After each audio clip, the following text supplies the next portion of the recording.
नामसङ्कीर्तनं गोविन्द गोविन्द. திருப்பதி திருமலை வேதபாராயணம். திருமலை தேவஸ்தானம் மூலமாக உலக நன்மைக்காக லோகக்ஷேமார்த்தம் நித்தியம் ருக்வேதம், யஜுர்வேதம், சாமவேதம், அதர்வண வேதம் பாராயணம் நடந்து வருது. பகவானுக்கு ஸ்ரீனிவாசன்னு பேர். வேதமே சொல்கிறது ஸ்ரீ என்றால் நமக்கு தெரியும் தாயார் என்று. தாயார் வசிப்பதால் பெருமாளுக்கு ஸ்ரீனிவாசன் என்று பெயர். ஆனால் வேதம் என்ன சொல்கிறது என்றால் ரிச்சோ யஜோகும் ஸ்ரீ சாமானி சாஹி ஸ்ரீரமிருதா சதாம். ருக்வேதம், யஜுர்வேதம், சாமவேதம், அதர்வவேதம் போன்ற வேதங்கள் தான் ஸ்ரீ. அந்த வேதஸ்வரூபியாக இருப்பதால் தான் ஸ்ரீனிவாச பெருமாளுக்கு ஸ்ரீனிவாசன் என்று பெயர். இப்போது வேதபாராயணம் ஆரம்பிக்கும். ஓம் ஸ்ரீ குருभ्यो நமः. ஹரி ஓம். கணாநாஹம் த்வா கணபதிம் ஹவாமஹே கவிம் கவீநாமுபமஸ்ரவஸ்தமம். ज्येष्ठराजं ब्रह्मणां ब्रह्मणस्पद आनश्रण्वन्नोतिभिः सीदसादनम्. ॐ त्र्यभिर्वयः त्र्यभिदिति त्रि अविः वयस्त्रिष्टुप् त्रिष्टुप् छन्दः छन्दोदित्यवाड् दित्यवाड्वयः दित्यवादिति दित्यवाड् वयो विराड् विराट्छन्दः विराडिति विराड् छन्दः पञ्चाभिः पञ्चाभिर्वयः पञ्चाभिरिति पञ्च अभिः वयो गायत्री गायत्री छन्दः छन्दस्त्रिवत्सः त्रिवत्सो वयः त्रिवत्स इति त्रिवत्सः वय उष्णिहा उष्णिहा छन्दः छन्दस्तुर्यवाड् तुर्यवाड्वयः तुर्यवाडिति तुर्यवाड् वयोनुष्टुप् अनुष्टुप्छन्दः अनुष्टुभित्यनोस्तुर् छन्दः पष्ठवाद् पष्ठवाद्वयः पष्ठवादिति पष्ठवाद् वयो बृहती बृहती छन्दः छन्द उक्षा उक्षावयः वयः सतो बृहती सतो बृहती छन्दः सतो बृहतीति सतः बृहती छन्द ऋषभः ऋषभो वयः वयः ककुत् ककुच्छन्दः छन्दो धेनुः धेनुर्वयः वयो जगती जगती छन्दः छन्दो नड्वान् अनड्वान् वयः वयः पङ्क्तिः पङ्क्तिश्छन्दः छन्दो बस्तः बस्तो वयः वयो विबलम् विबलं छन्दः विबलमिति विबलं छन्दो वृष्णिः वृष्णिर्वयः वयो विशालं विशालं छन्दः विशालमिति विशालं छन्दः पुरुषः पुरुषो वयः वयस्तन्द्रं तन्द्रं छन्दः छन्दो व्याघ्रः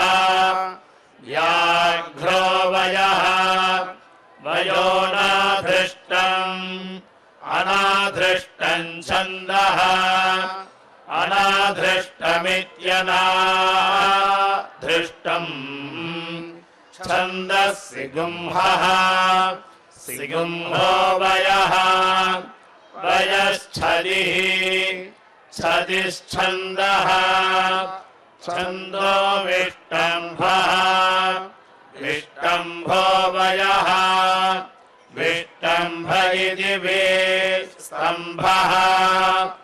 वयोधिपतिः अधिपतिश्छन्दः अधिपतिरित्यधिपतिः छन्दः क्षत्रम् क्षत्रम् वयः वयो मयन्दम् मयन्दम् छन्दः छन्दो विश्वकर्मा विश्वकर्मा वयः विश्वकर्मेति विश्वकर्मा वयः परमेष्ठी परमेष्ठी छन्दः छन्दो मूर्धा मूर्धा वयः वयः प्रजापतिः प्रजापतिश्छन्दः प्रजापतिरिति प्रजापतिः छन्द इति छन्दः इन्द्राणि अव्यथमानाम् इन्द्राणि इन्द्र अग्नि अव्यथमानामिष्टकाम् इष्टकाम् दृगंहदम् दृगंहदं युवम् युवमिति युवम् पृष्ठे नद्या वा पृथिवी या वा पृथिवी अन्तरिक्षम् या वा पृथिवी इति द्या वा पृथिवी अन्तरिक्षम् च विबाधताम् बाधतामिति बाधताम् विश्वकर्मा त्वा विश्वकर्मेति विश्वकर्मा त्वा साधयतो साधयत्वन्तरिक्षस्य अन्तरिक्षस्य पृष्ठे पृष्ठे व्यजस्वतीम् व्यजस्वतीम् प्रच्छस्वतीम् प्रच्छस्वतीम् भास्वतीम् भास्वतीम् सूरिमतीम् सूरिमतीमा सूरिमतीमिति सूरिमतीम् आया याद्याम् याम् भासि भास्या आपृथिवीम् पृथिवीमा उर्वन्तरिक्षम् अन्तरिक्षमन्तरिक्षम् अन्तरिक्षम् यच्छान्तरिक्षम् अन्तरिक्षम् दृगुंहान्तरिक्षम् अन्तरिक्षम् मा हिगुंसेः हिगुंसेर्विश्वस्मै विश्वस्मै प्राणाय प्राणाय पानाय प्राणायेति प्राणाय अपानाय व्यानाय अपानायेत्यपानाय व्यानायोदानाय व्यानायेति विनाय उदानाय प्रतिष्ठायै उदानायेत्युदानाय प्रतिष्ठायै चरित्राय प्रतिष्ठाय इति प्रतिष्ठायै चरित्राय वायुः वायुस्त्वा त्वाभि अभिपादो पादु मह्या मह्या स्वस्त्या स्वस्त्या छर्दिषा छर्दिषा शन्दमेन शन्दमेन तया शन्दमेनेति शन्दमेन तया देवतया देवतयाङ्गिरस्वद् अङ्गिरस्वध्रुवा ध्रुवा सीद सीदेति सीद राज्ञसी असि प्राजी प्राजीदिग् दिग्विराट् विराटसि विराडिति विराट् असि दक्षिणा दक्षिणादिग् दिक्सम्राट् सम्राडसि सम्राडिति सम्राट् असि प्रदीची प्रदीचीदिग् दिक्स्वराट् स्वराडसि स्वराडिति स्वराट् अस्युदीची उदीचीदिग् दिगधिपत्नी अधिपत्न्यसि अधिपत्नीत्यधिपत्नी असि बृहती बृहती दिग् दिगायुः आयुर्मे मे पाहि पाहि प्राणं प्राणं मे प्राणमिति प्राणं मे पाहि पाह्यपानम् अपानं मे अपानमित्यपानं मे पाहि पाहि व्यानं व्यानं मे व्यानमिति व्यानं मे पाहि पाहि चक्षुः चक्षुर्मे मौर्व्या मे पाहि पाहि श्रोत्रं श्रोत्रं मे मे पाहि पाहि मनः मनो मे मे जिह्वा जिह्वाचं वाचं मे मे पिन्वा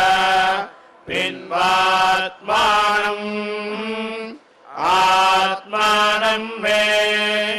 मे पाहि पाहि ज्योतिः ज्योतिर्मे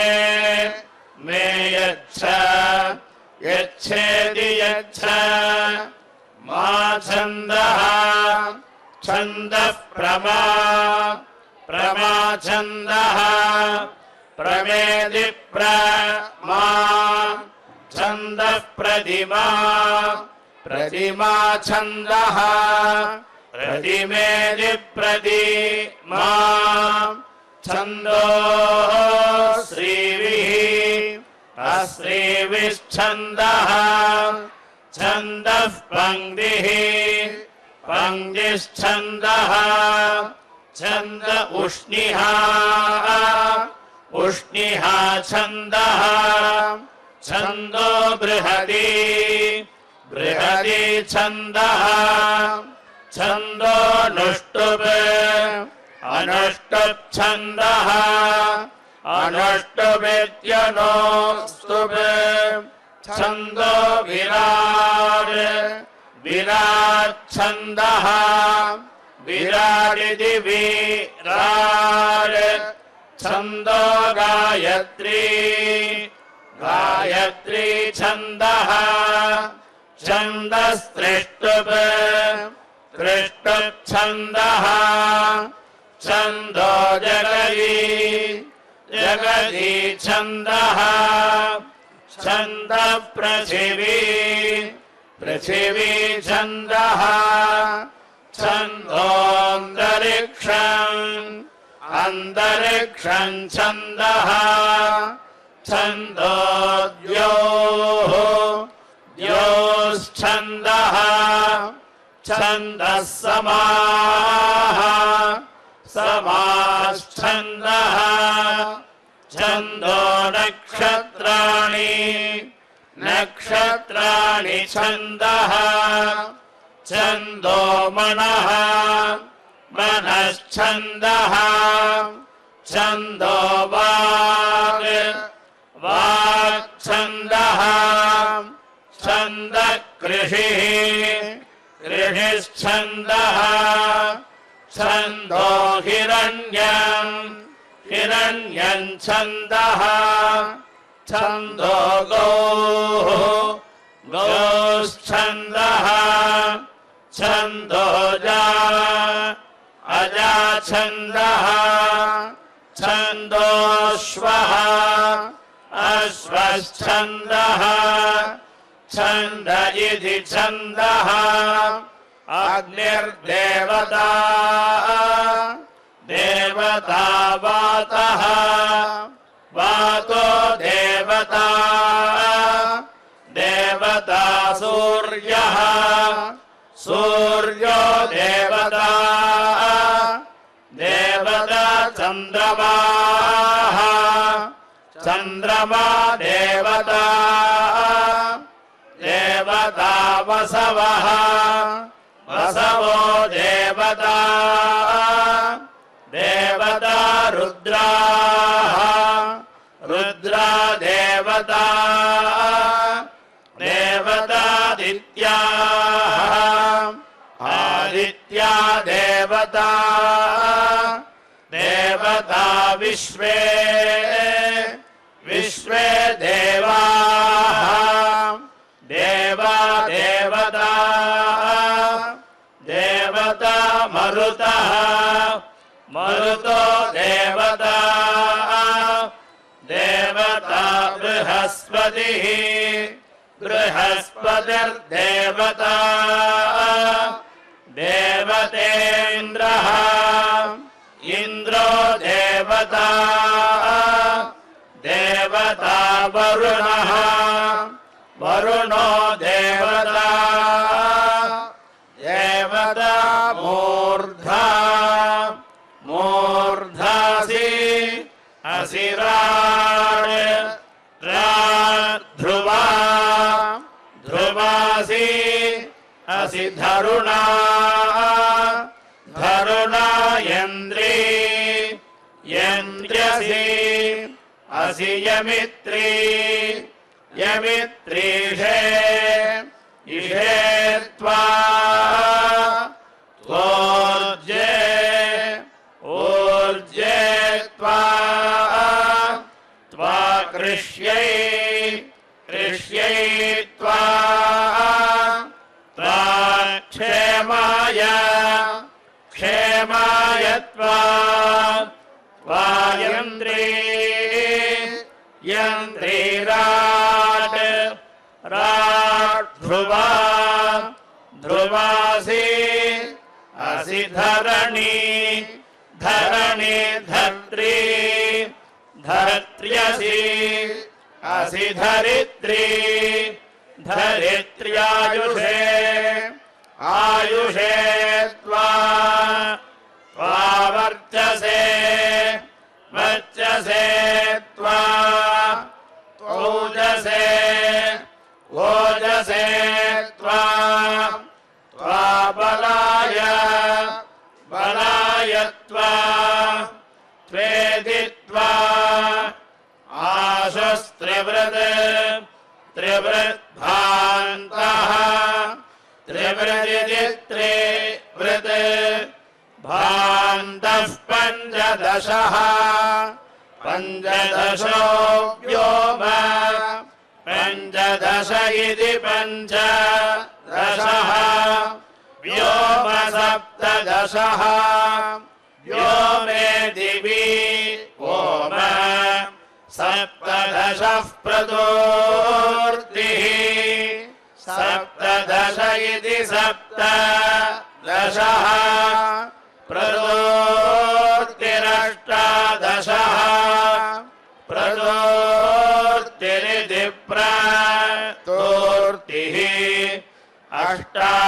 अष्टादशस्तपः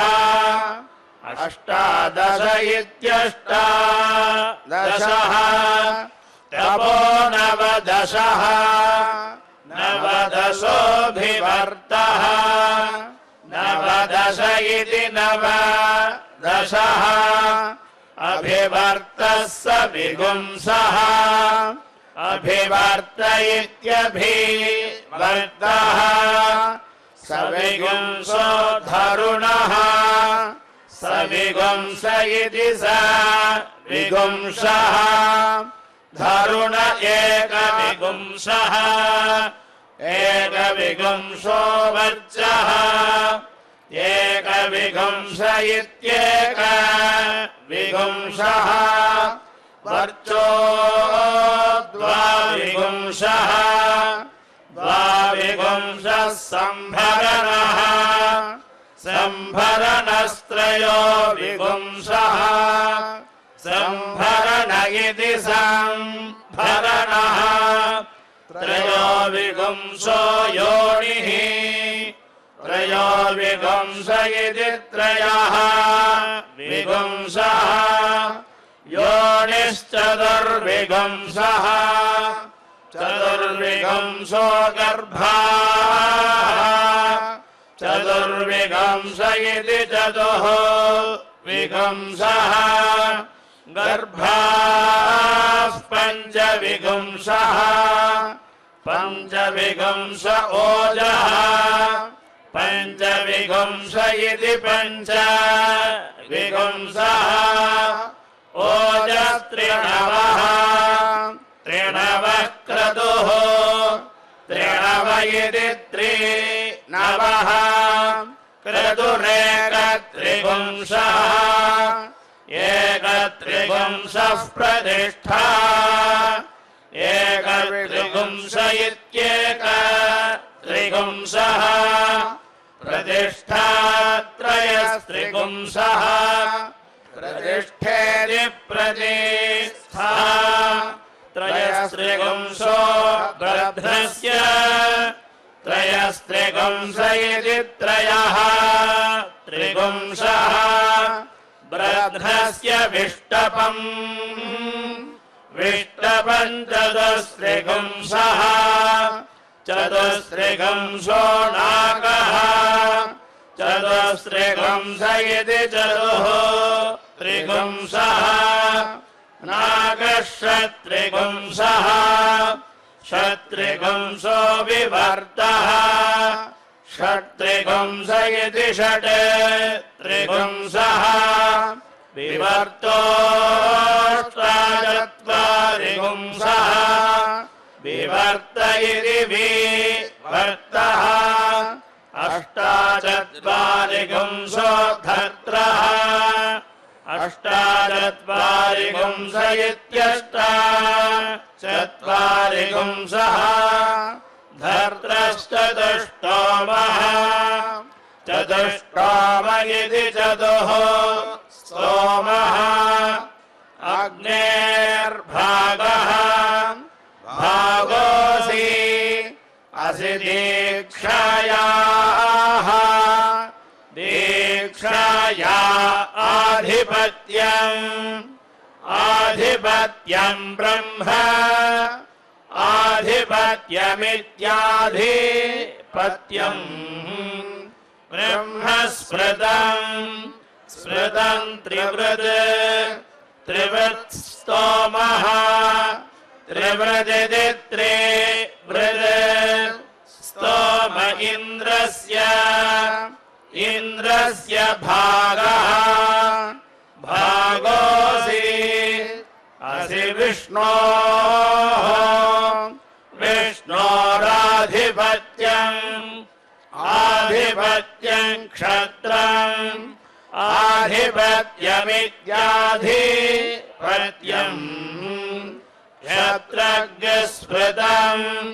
स्मृतम् पञ्चदशः पञ्चदश स्तोमः पञ्चदश इति पञ्चदशः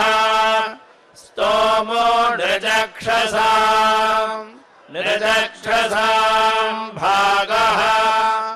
नृचक्षसाम् चक्षसामिति नृचक्षसा भागोऽसि असि धातुः धातुराधिपत्यम् आधिपत्यम् जनित्रम् आधिपत्यमित्याधिपत्यम् जनित्रज्ञस्मृतम् स्मृतगुम् सप्तदशः सप्तदशस्तोमः सप्तदश इति सप्तदशः स्तोमो मित्रस्य मित्रस्य भागः भागोऽसि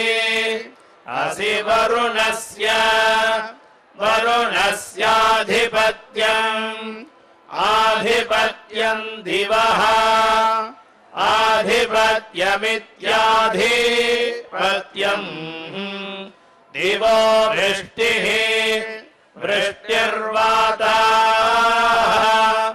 वाताः स्मृताः स्मृता एकविगुंशः एकविगुंशस्तोमः एकविगुंश इत्येक विगुंशः स्तोमोदित्यै अदित्यै भागः भागोऽसि असि पूष्णः पूष्ण आधिपत्यम् आधिपत्यमोजः आधिपत्यमित्याधिपत्यम् ओजस्मृतम् स्मृतम् त्रिणवः त्रिणवस्तोमः त्रिणव इति त्रिनवः स्तोमो वसूनाम् वसूनाम् भागः भागोऽसि असि रुद्राणाम् रुद्राणामाधिपत्यम् आधिपत्यम् चतुष्पात्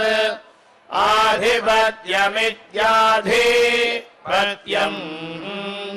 चतुष्पात् स्मृतम् चतुष्पादिति चतुः पात् स्मृतम् चतुर्विगुंशः चतुर्विगुंशस्तोमः चतुर्विगुंश इति चतुः विगुंशः स्तोम आदित्यानाम् आदित्यानाम् भागः भागोऽसि असि मरुताम् मरुतामाधिपत्यम् आधिपत्यम् गर्भाः आधिपत्यमित्याधिपत्यम् गर्भाः स्मृताः स्मृताः पञ्चविगुंशः पञ्चविगुंशस्तोमः पञ्चविगुंश इति पञ्चविगुंशः स्तोमो देवस्य देवस्य सवितुः सवितुर्भागः भागोऽसि असि बृहस्पतेः बृहस्पतेराधिपत्यम् आधिपत्यगुम् समीचीः आधिपत्यमित्याधिपत्यम् समीचेर्दिशः दिशः स्मृताः स्मृताश्चतुष्टोमः चतुष्टोमस्तोमः चतुष्टोम इति चतुः स्तोमः स्तोमो यावानाम् यावानाम् भागः भागोऽसि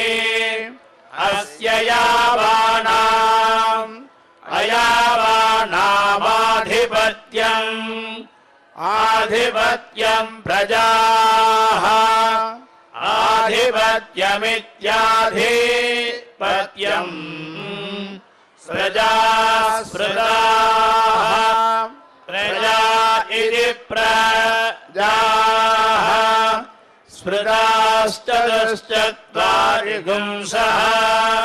चतुश्चत्वारि गुंसस्तोमः चतुश्चत्वारि गुंस इति चतुः चत्वारि गुंसः ऋभूणां भागः भागोऽसि असि विश्वेषां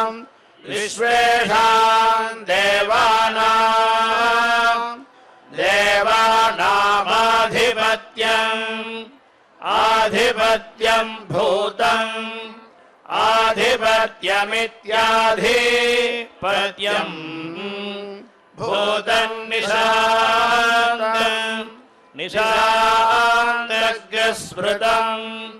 निशान्तमिति निशान्तम् स्मृतं त्रयस्त्रिगुंसः त्रयस्त्रिगुंसस्तोमः त्रयस्त्रिगुंस इति त्रयः त्रिगुंसः स्तोम इति स्तोमः एकयास्तुवद अस्तुवद प्रजाः प्रजा अधीयन्त प्रजा इति प्रजाः अधीयन्त प्रजापतिः प्रजापतिरधिपतिः प्रजापतिरिति प्रजापतिः अधिपतिरासीत् अधिपतिरित्यधिपतिः आसीत् तिसृभिः तिसृभिरस्तुवद तिसृभिरिति तिसृभिः अस्तुवद ब्रह्म ब्रह्मासृज्यत असृज्यत ब्रह्मणः ब्रह्मणस्पतिः पतिरधिपतिः अधिपतिरासीत् अधिपतिरित्यधिपतिः आसीत् पञ्चभिः पञ्चभिरस्तुवद पञ्चभिरिति पञ्चभिः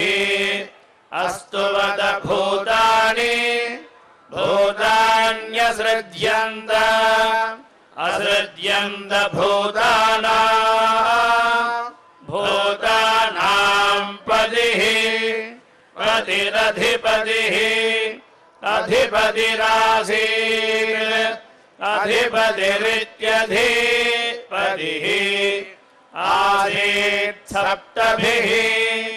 सप्तभिरस्तुवद सप्तभिरिति सप्तभिः अस्तुवद सप्तर्षयः सप्तर्षयो सृज्यन्त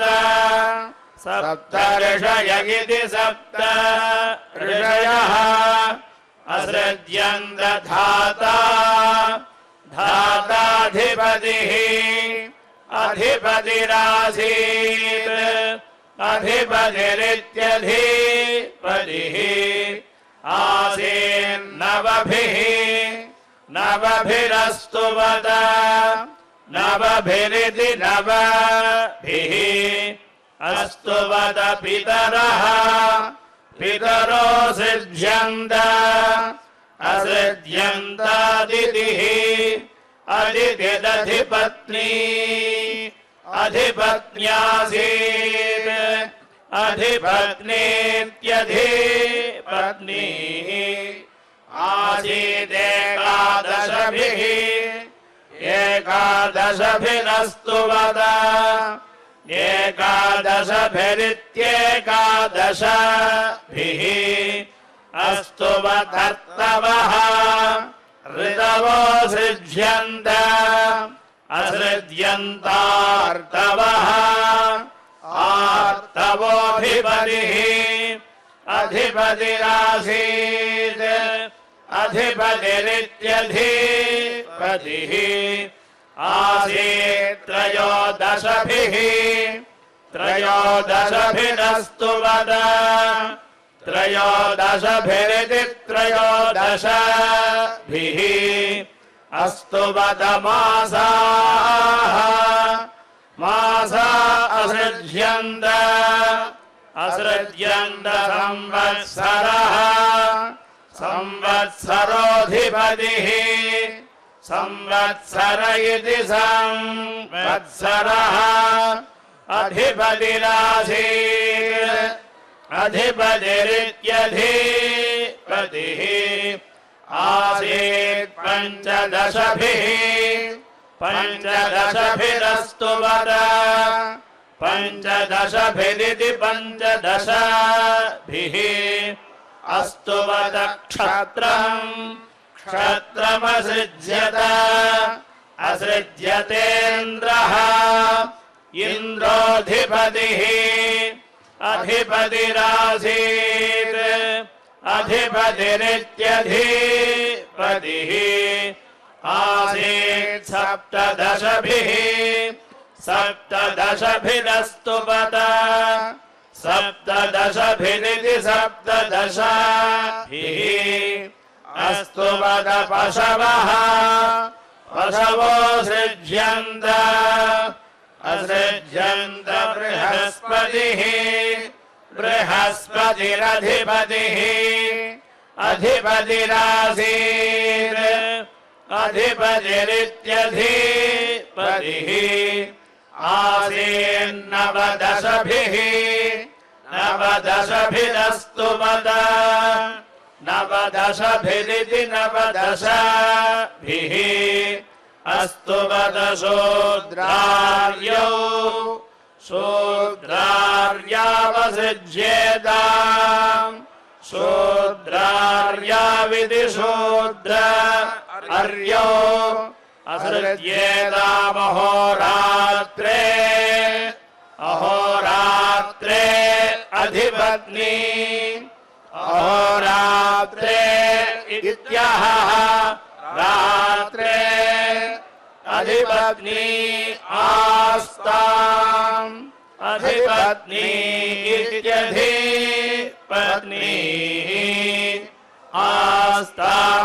आस्तामेकविंशत्या एकविंशत्यास्तु वद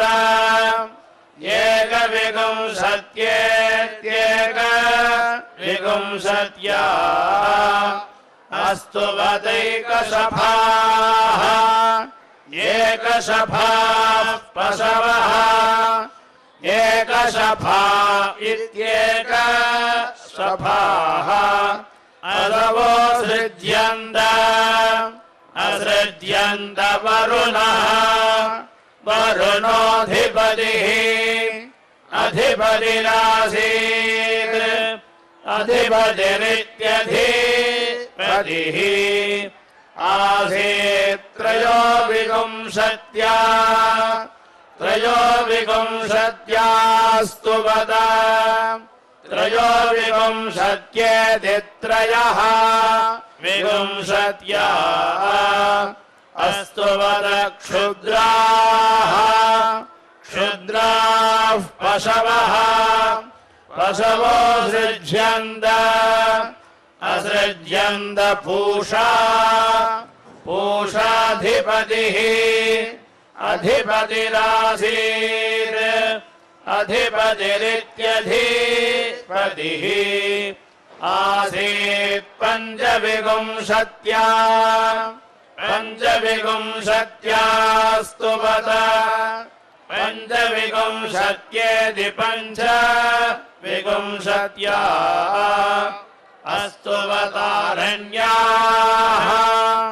आरण्याः पशवः पशवो सृज्यन्त असृज्यन्त वायुः वायुरधिपतिः अधिपतिरासीत् अधिपतिरित्यधिपतिः आसीत् सप्तविंशत्या सप्तविंशत्यास्तु वद सप्तविंशत्येति सप्तविंशत्या अस्तु वदद्या वा पृथिवी या वा पृथिवी या वा पृथिवी इति द्या वा पृथिवी ऐतां वसवः वसवो रुद्राः रुद्रा आदित्याः आदित्या अनुवीर्यायन्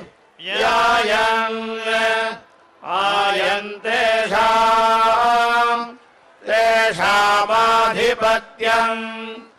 आधिपत्यमासीत् आधिपत्यमित्याधिपत्यम् आसेन्नवविंशत्या नवविंशत्यास्तु वदा नवविंशत्येति नवविंशत्या अस्तु वद वनस्पतयः वनस्पतयो सृज्यन्त असृज्यन्त सोमः सोमोऽधिपतिः अधिपतिरासीत् अधिपतिरित्यधिपतिः आसीदेकत्रिंशता एकत्रिंशतास्तु वद एकत्रिंशतेत्येकत्रिंशता अस्तु वद प्रजाः प्रजा असृज्यन्त प्रजा इति प्रजाः असृज्यन्त यावानां च यावानाम् अयावानां च चाधिपत्यम् आधिपत्यमासीत् आधिपत्यमित्याधिपत्यम् आसीत् त्रयस्त्रिंशता त्रयस्त्रिंशतास्तु वद त्रयस्त्रिंशतेति त्रयः त्रिंशता अस्तु वद भूतानि भूतान्यसाम्यन् असाम्यन् प्रजापतिः प्रजापतिः परमेष्ठी प्रजापतिरिति प्रजापतिः परमेष्ठ्यधिपतिः अधिपतिरासीत् अधिपतिरित्यधिपतिः आसीदित्यासीत् इयमेव एव सा या प्रथमा योच्छदन्तः योच्छदिदिवि औच्छद अस्यां चलति चलति प्रविष्टा प्रविष्टेति प्रविष्टा वधूर्जजान जजान नवगज्जनित्री नवगदिति नवगद जनित्री त्रयः त्रय येनां महिमानः महिमानः सचन्ते सचन्द इति सचन्ते छन्दस्वती उषसा छन्दस्वती इति छन्दस्वती उषसा पेपिशाने समानम् पेपिशाने इति पेपिशाने समानं योनिमनु अनुसञ्चलन्ति सञ्चरन्ति इति संचरन्ति सूर्यपत्नी इति सूर्यपत्नी विचरतः चरतः प्रजानति केतुम् प्रजानति इति प्रजानति केतुम् कृण्वाणे अजरे कृण्वाणे इति कृण्वाणे अजरे भूरिरेतसा अजरे इत्यजरे भूरिरेतसेति भूरिरेतसा ऋतस्य पन्थामनु तिस्रः आगुः अगुस्त्रयः त्रयो घर्मासः घर्मासो अनुज्योतिषा ज्योतिषा आगुः अगुरित्यगुः प्रजामिति प्रजाम् एका रक्षत्यूर्जम् ऊर्जमेका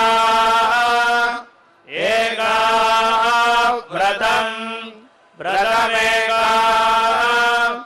एका रक्षति देवयूनामिति देवयूनाम् चतुष्टोमो अभवत् चतुष्टोम इति चतुः स्तोमः अभवद्या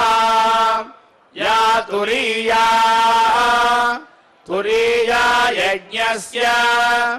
यज्ञस्य पक्षौ ऋषयो भवन्तीति भवन्ति गायत्रीं तृष्टुभम् जगदेमनुष्टुभम् बृहत् अनुष्टुभमित्यनो शुभम् बृहदर्कम् अर्कै युञ्जानाः सुवः सुवरा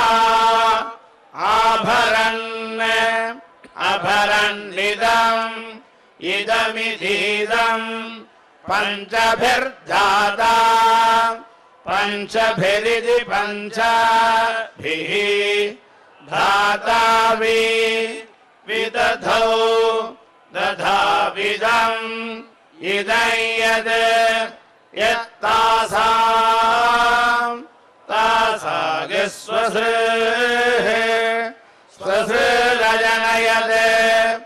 अजनयत्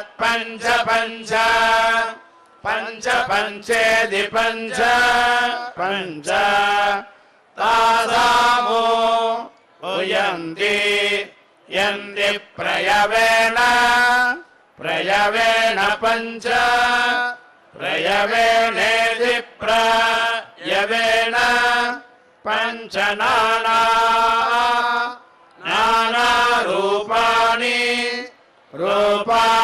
क्रतवः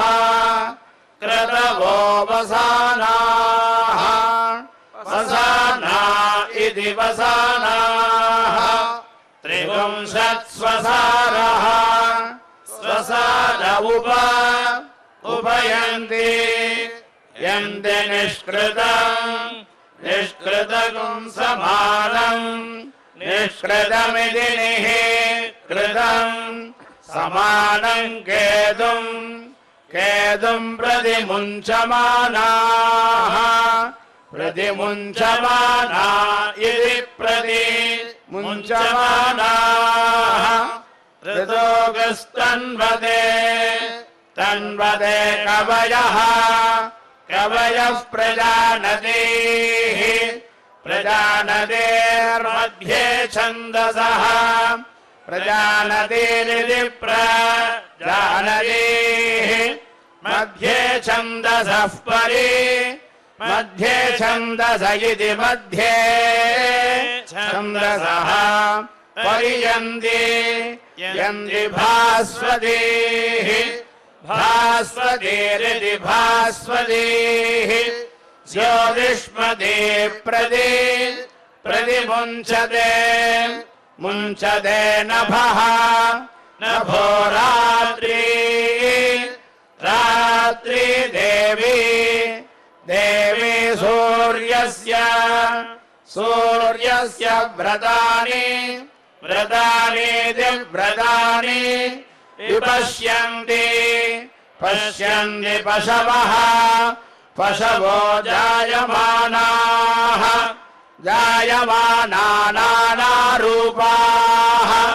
नानारूपा मातुः नानारूपा इति नानारूपाः मातुरस्याः अस्या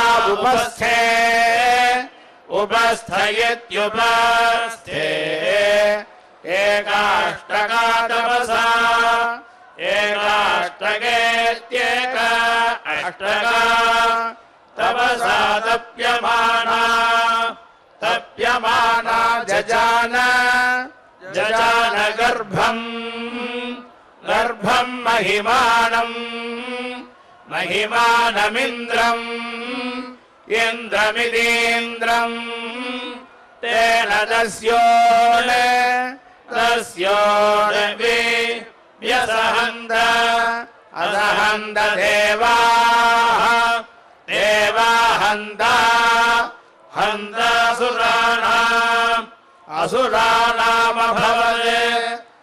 असुराणामभवच्छजीभिः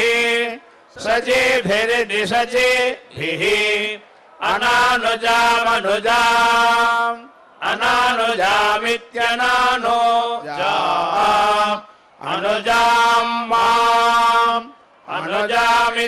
अनुजामित्यनुजाम् मामकर्त अकर्त सत्यम् वदन्त्यनो अन्विच्छे एतदित्येतत् भूयासमस्य अस्य सुमतो यथा सुमता विरिसो मतो यथा यूयमन्यावः वो अन्यामति अधिमा मा प्रयुक्त युक्तेति युक्त अभोन्मम मम सुमतो विश्ववेदाः सुमता विदिशो मतो विश्ववेदा अष्ट विश्ववेदा इति विश्ववेदाः अष्ट प्रतिष्ठामविदत्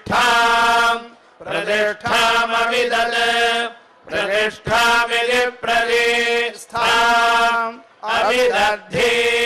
हि गाधमिति गाधम्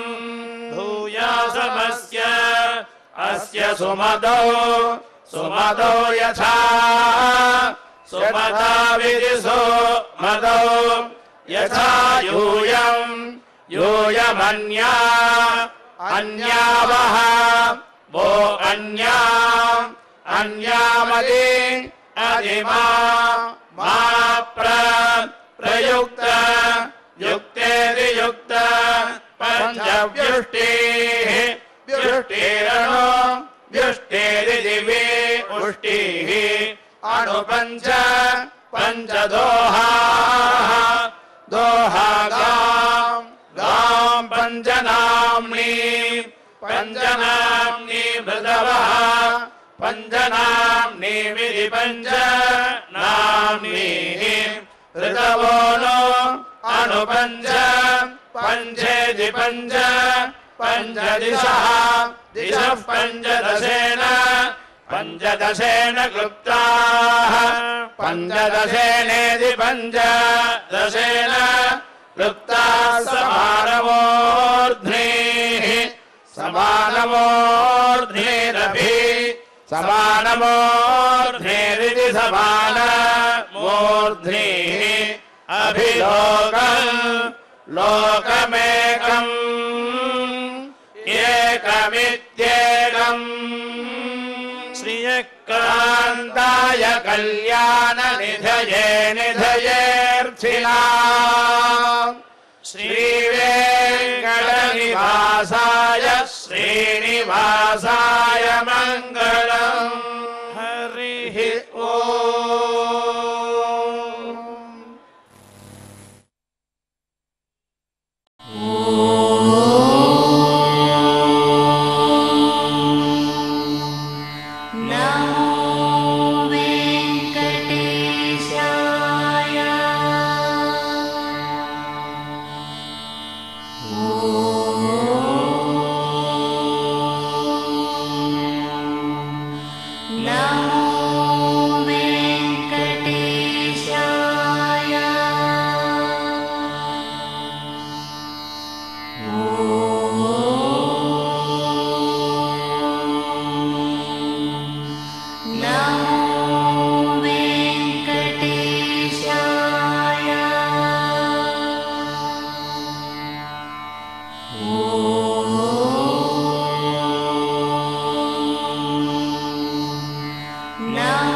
Om Namo